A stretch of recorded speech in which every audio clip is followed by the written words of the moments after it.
At the start of the Pacific War, Japanese military doctrine was built on certainty. Imperial planners believed they had already solved the problem of Western armies. Soldiers from industrial nations were seen as technically capable but psychologically weak, dependent on supplies, comfort, and rigid command structures. Japanese training stressed that moral strength and willingness to die would always overcome material advantages. Early victories against British and Dutch forces seemed to confirm this belief. Yet when Japanese troops first encountered U.S. Marines in sustained combat, that confidence began to fracture. On Guadalcanal in 1942, Marines did not behave like previous enemies. They held ground under constant pressure, absorbed casualties without collapsing, and continued offensive action even while suffering from malaria, hunger, and exhaustion. Japanese patrol reports noted with growing concern that these Americans did not retreat when cut off, and did not lose cohesion when attacked repeatedly.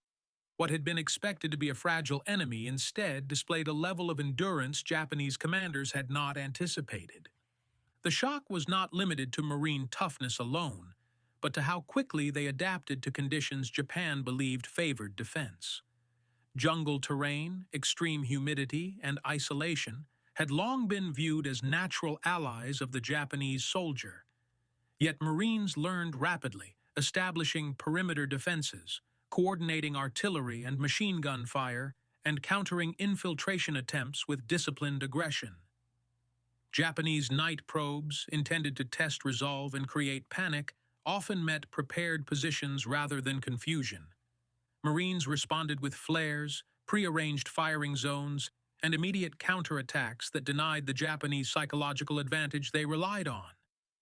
Unlike earlier Western opponents, Marine units maintained operational structure under stress, redistributed ammunition, and kept command functioning even during prolonged engagements. By late 1942, Japanese internal assessments began to reflect an uncomfortable truth. The Marines were not simply surviving, they were improving. Each engagement made them more effective, not less. Guadalcanal marked the first realization that the Imperial Japanese Army was facing an opponent whose combat power grew stronger the longer the fight continued, forcing a re-evaluation of assumptions that had shaped Japanese strategy for decades. For generations, Japanese infantry doctrine treated night combat as a decisive weapon. Darkness was meant to erase technological superiority, disorient the enemy, and allow Japanese soldiers to exploit their training in infiltration, surprise, and close-quarters combat. Early in the war, these tactics had been devastatingly effective against Allied forces across Asia and the Pacific. Night attacks shattered enemy morale, broke command structures, and often decided battles before daylight returned. Japanese soldiers entered the Pacific campaigns fully expecting the same results against American forces. But when they launched repeated night assaults against U.S. Marine positions on Guadalcanal, the outcome was deeply unsettling. Instead of panic and confusion, Marines responded with disciplined resistance. Flares illuminated advancing troops, machine guns opened along pre-planned lanes, and artillery fire fell with precision. Japanese soldiers quickly realized that darkness no longer guaranteed surprise. It often exposed them to overwhelming fire at close range. What disturbed Japanese commanders most was how rapidly Marines learned to anticipate these attacks. Night probes, infiltration attempts, and massed assaults were studied, countered, and neutralized within weeks. Marines adapted by strengthening perimeter defenses, coordinating units across sectors, and maintaining strict fire discipline even under extreme pressure. Japanese soldiers described assaults that stalled almost immediately, with entire units pinned down before reaching Marine lines. Losses mounted rapidly, while Marine positions remained intact. Unlike earlier enemies, Marines did not abandon ground after night fighting. They reorganized at dawn and launched aggressive counterattacks that reclaimed territory and inflicted further casualties. This pattern repeated itself across multiple engagements, forcing Japanese leaders to confront a reality they had not planned for. Night, once the cornerstone of Japanese battlefield dominance, was losing its effectiveness. Against U.S. Marines, it no longer broke morale or secured victory. Instead, it revealed a force that combined preparation, coordination, and psychological resilience in a way Japanese doctrine had never accounted for, accelerating a shift from confidence to unease within the imperial ranks. The turning point for many Japanese officers came during a series of brutal engagements in late 1942, most notably the Battle of the Tenaru and the fighting along Edson's Ridge on Guadalcanal. These battles were intended to decisively crush the Marine presence through concentrated infantry assaults. Japanese commanders believed that aggressive frontal attacks, combined with night movement and absolute commitment, would finally break American resistance. Instead, the results were catastrophic. At the Tenaru River, Japanese troops charged Marine positions expecting collapse at close range. They were met with devastating machine gun fire, artillery, and disciplined rifle volleys that annihilated entire units within hours. Survivors reported shock at how calmly Marines held their ground, even as waves of attackers closed in. Edson's Ridge repeated the pattern. Japanese forces assaulted repeatedly over several nights, believing persistence would eventually overwhelm the defenders. Instead, Marines absorbed the attacks, shifted reinforcements where needed, and counterattacked at critical moments, turning what was meant to be a breakthrough into a slaughter. These battles forced Japanese leadership to confront a painful truth. Their tactical assumptions no longer held.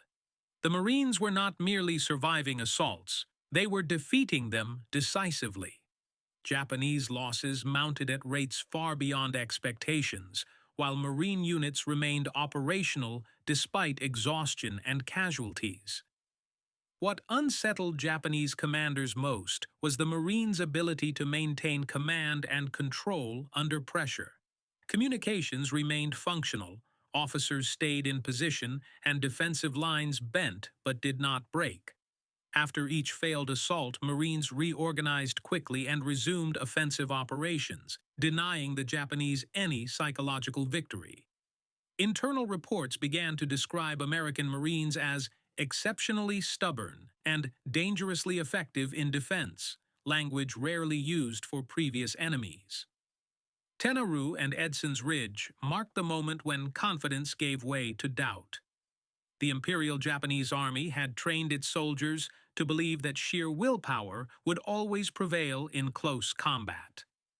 Against the U.S. Marines, that belief was collapsing, replaced by the growing realization that they were facing an opponent whose discipline, adaptability, and firepower made traditional methods increasingly suicidal. By late 1943, Japanese strategy in the Pacific increasingly relied on the belief that heavily fortified islands could break American assaults through sheer defensive strength. Concrete bunkers, interlocking machine gun positions, artillery emplacements, and carefully planned kill zones were designed to annihilate landing forces before they could establish a foothold. Tarawa was meant to be the ultimate test of this doctrine. Japanese commanders believed the narrow island of Baitio was virtually impregnable, especially against a frontal amphibious assault. When U.S. Marines began landing in November 1943, Japanese defenders expected the attack to stall under intense fire, with Marines pinned down and destroyed on the beaches. Instead, they watched in disbelief as Marines continued advancing despite catastrophic losses, wading through water under fire, dragging wounded men forward, and establishing firing positions in the open. What was supposed to be a decisive defensive victory became a brutal close-quarters struggle that the Japanese garrison could not contain. The psychological impact of Tarawa on Japanese leadership was profound. Nearly the entire defending force was killed within 76 hours, despite having prepared one of the strongest defensive positions in the Pacific. Japanese observers concluded that fortifications alone could no longer stop Marine landings. The Marines did not rely on speed or surprise alone. They relied on relentless pressure. Small units advanced independently, neutralized bunkers with grenades and demolitions, and adapted tactics almost immediately when initial plans failed. Japanese reports noted that Marines showed no hesitation in assaulting fortified positions repeatedly until they were destroyed. This level of persistence shattered the belief that high casualties would deter further attacks. Instead, Marines seemed willing to accept losses to secure objectives. returning again and again until resistance collapsed. Tarawa forced Japanese commanders to admit that their defensive doctrine was failing against this enemy. If even the strongest fortifications could be overrun by U.S. Marines, then no island could truly be held indefinitely. From this point forward, Marine landings were no longer viewed as battles to be won, but as threats to be delayed at enormous cost. After Tarawa, Japanese commanders abandoned the idea of defeating U.S. Marines at the shoreline. Instead, they developed a new defensive doctrine centered on depth, concealment, and attrition. On islands like Peleliu in 1944, the objective was no longer to repel landings outright, but to bleed the enemy slowly through an elaborate system of caves, tunnels, and fortified positions. Japanese planners believed that prolonged combat in extreme conditions would exhaust American forces both physically and psychologically. Peleliu, with its intense heat, jagged terrain, and hidden defenses, was selected as the proving ground for this strategy. When Marines landed, they initially encountered less resistance than expected, reinforcing the illusion that the new doctrine was working. But as they advanced inland, the reality of the defense revealed itself in sudden ambushes, sniper fire, and deadly crossfire from concealed positions. Japanese commanders expected these conditions to stall Marine momentum and gradually break their will. Instead, the Marines adapted once again. Rather than launching reckless assaults, Marine units slowed the tempo, studied the terrain, and developed systematic methods to dismantle the cave networks. Flamethrowers, demolitions, artillery, and close air support were coordinated with increasing precision. Japanese defenders were denied the ability to relocate safely, as Marines sealed tunnel exits and destroyed strongpoints one by one. What disturbed Japanese observers was not just the effectiveness of these methods, but the patience behind them. Marines no longer rushed objectives, they methodically reduced them. Units fought for weeks under extreme heat, sustaining casualties while maintaining operational pressure. Japanese soldiers described facing an enemy that did not panic, did not waste lives, and did not disengage. Even as Japanese defenders inflicted heavy losses, Marine advances continued steadily. Peleliu demonstrated that Japan's attempt to adapt had failed. The Marines were not worn down by prolonged combat. They became more efficient within it. The cave defense doctrine, designed to neutralize Marine strengths, instead highlighted them: discipline, coordination, and endurance. For Japanese commanders, this marked a grim realization. There was no longer a reliable method to stop Marine advances, only ways to delay them at catastrophic cost. As the Pacific War dragged on, Japanese perceptions of the U.S. Marines changed in ways that were both subtle and deeply unsettling. Early propaganda had portrayed American troops as soft, undisciplined, and overly reliant on equipment. That narrative became increasingly difficult to sustain as reports from the front accumulated.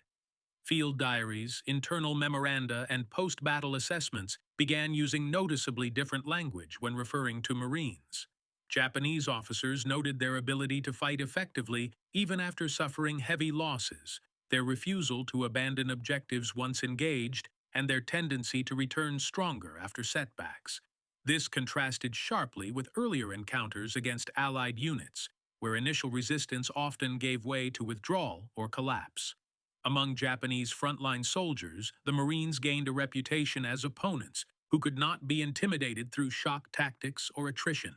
Encounters with Marine units were described as exhausting and psychologically draining, as attacks that were expected to weaken the enemy instead resulted in decisive counterblows. What made this shift especially significant was how widely it spread within the Japanese military. Accounts from Guadalcanal, Tarawa, and Peleliu circulated among units preparing for future engagements, shaping expectations before Marines ever arrived. Soldiers were warned that Marine positions would be heavily defended, that night attacks were unlikely to succeed, and that American units would aggressively exploit any weakness. This growing awareness undermined the confidence Japanese doctrine relied on. Fear was not openly admitted, but caution replaced earlier bravado. Japanese commanders began emphasizing concealment, delay, and survival rather than decisive victory when Marines were involved. The Marines were increasingly viewed as a force that dictated the tempo of battle, forcing defenders to react rather than act. By 1944, internal assessments quietly acknowledged that engagements against Marine units resulted in disproportionately high Japanese casualties. Respect for the Marines' effectiveness grew not out of admiration, but out of hard experience. The transformation was complete. An enemy once dismissed as inferior had become the benchmark by which danger was measured. For Japanese soldiers, the arrival of U.S. Marines no longer meant a battle to be won. It meant a fight that would test the limits of endurance, discipline, and survival. By the later stages of the Pacific War, the presence of U.S. Marines carried a psychological weight that extended far beyond their immediate battlefield capabilities. Japanese units preparing defenses increasingly viewed Marine landings as a sign that a prolonged and brutal fight was inevitable. Unlike earlier enemies, Marines were expected to push relentlessly until objectives were secured, regardless of terrain or losses. This expectation alone altered Japanese planning. Defensive positions were designed with delay in mind rather than victory, and orders emphasized endurance rather than counterattack. Japanese soldiers wrote of the mental strain caused by anticipating Marine assaults, the knowledge that once contact was made, it would not easily be broken. The Marines' reputation for persistence transformed them into a psychological force that shaped decisions before the first shot was fired. This perception had tangible effects on morale and cohesion. Units stationed on islands expected to face Marines reported higher levels of anxiety and fatalism, particularly among troops who had received accounts from survivors of earlier battles. The belief that Marines could not be worn down undermined confidence in traditional defensive strategies. Japanese soldiers understood that even well-prepared positions would eventually be breached, and that withdrawal or reinforcement was unlikely. This awareness contributed to a shift in mindset from tactical problem-solving to survival and delay. Marines, meanwhile, exploited this psychological edge by maintaining constant pressure, conducting aggressive patrols, and refusing to grant defenders time to regroup. Each engagement reinforced the narrative of inevitability surrounding Marine advances. By 1945, the idea that U.S. Marines represented the most dangerous American ground enemy was no longer debated within Japanese ranks. It was accepted. Their reputation alone weakened resistance, turning battles into contests of endurance that increasingly favored the side prepared to sustain pressure without breaking. After the war, Japanese officers and soldiers reflected more openly on the enemies they had faced, and their assessments confirmed what had been learned through years of brutal combat. In memoirs, interviews, and post-war analyses, U.S. Marines were repeatedly singled out as the most formidable American ground force encountered in the Pacific. These conclusions were not based on isolated battles but on consistent patterns observed across multiple campaigns.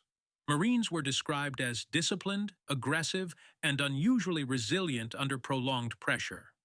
Japanese veterans noted that Marine units maintained cohesion despite heavy casualties, adapted quickly to changing conditions, and returned stronger after setbacks. Unlike other enemies, Marines were seen as forces that dictated the tempo of battle, forcing defenders into reactive positions from the outset. These post-war accounts revealed that respect for the Marines had been earned through sustained performance rather than propaganda or reputation alone.